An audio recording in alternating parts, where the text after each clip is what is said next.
My name is Isati, which means to mend, to sew, and to heal. Although I was captured by the slavers at the place they now call Guinea, the true name of my home is Mamo. I am the Futa Fula Fulani and the people of Songhai.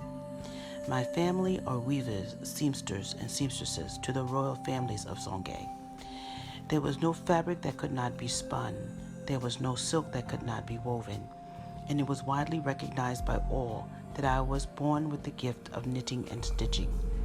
By the time I was 14, I was well on my way to becoming number one seamstress in my village. Indeed, it was believed that God himself guided my hand. Before my capture, I was being prepared to oversee the creation of most all the apparel worn at every coronation or festive occasion, for I was the daughter of Matumbe, the chief needleworker. My days were spent learning, reading the text of the ancients and studying the rich and glorious history of my people. School was filled with stories of conquest and intrigue. I loved the oral tradition of our griot, Malibu. He could change the atmosphere with his voice. The young of the village would sit for hours and listen to story after story, tale after tale. It was our task to remember, then retell the tales to our family and friends. The day of my capture will never be forgotten. It was 7 days in front of my 18th reign. As it was custom, I was gathering flora for my coronation. It was to be a grand affair. Most all of my village would be bedecked in the finest raiment, all prepared by my family. By the year 1670, my village had been trading with the Dutch, Portuguese, Spanish, and French for more than 200 years. I had heard stories of kidnappings, but because of my status, believed no such ill fortune would befall me. I, along with 2 cousins, ventured west into a garden filled with marigold, as it was the color of my raiment and the flowers which lined my apprentice mantle. One moment I was bending and gathering, the next I was surrounded by 20 or more tall men from a tribe I did not know. They threw a sack of burlap over me. I was knocked to the ground and lay there for a long, long time. When I was jostled awake, there were other men who placed chains and manacles on perhaps 15 of us, some of whom were from my village. We marched for 3 sunrises, and each day there were more of us. When we came upon the shore, there were perhaps 20 or more white men, whom I believe had been released from hell itself. The rabble had long hair, blue-white eyes, and they smelled like wet goats. They laid the lash upon the backs of those who moved slowly with whips made of bull hide. While shouting words that none of us could understand, they screamed and spit like madmen. We were thrown into canoes and shipped out to the Man-Eater. Man-Eater is the name that was given to the big boats that swallowed my people and ate them while alive. Before this journey was over, I wished 100 times that the legend was true, as death would have been a more pleasant outcome than the fate that had befallen me. I have no way of conveying how much time was spent in the belly of the Man-Eater. I don't have words in English to explain the miserable state of the wretched souls that were thrown atop each other like mackerel from a fisherman's net. If not for the fierceness of my pride, all human dignity would have been stripped from me, as it was stripped from so many poor souls. There are no words that properly explain the expression on one's face and how the light of life leaves one's eyes while they're yet alive, just before they leap to certain death in the raging sea. There are no words that convert the sound of weeping and wailing. There is no translation for the moaning and anguish delivered through the cat-o'-nine tails.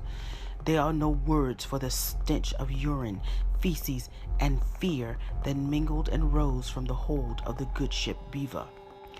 After sailing perhaps 2 fortnights, there is no way of knowing exactly. We are transferred from the Beaver to the Pearl. I remember seeing one of my countrymen slip on the plank.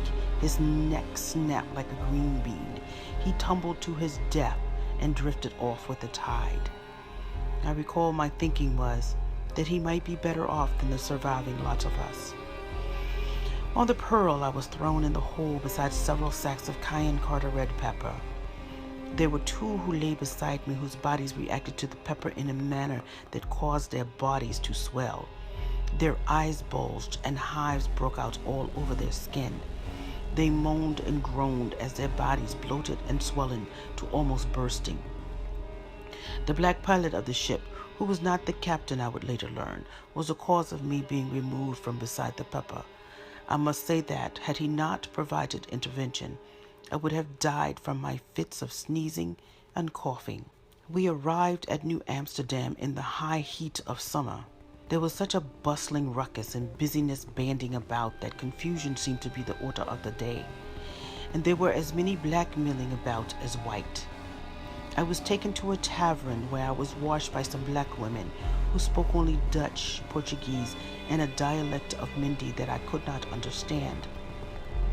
They fed me, washed me, cleaned my hair, and put a dress on me that was so heavy it felt like walking with bushels upon my shoulders. After 2 sunrises, I was placed in a horse carriage with 2 children, a girl around 10 years of age and a boy around 8, along with another wench, as we were called. It was a day's ride from the dock to Hudson Bay to the sprawling green estate at Phillips Manor. The strangeness of the dwelling confounded me, for I had never seen anything similar.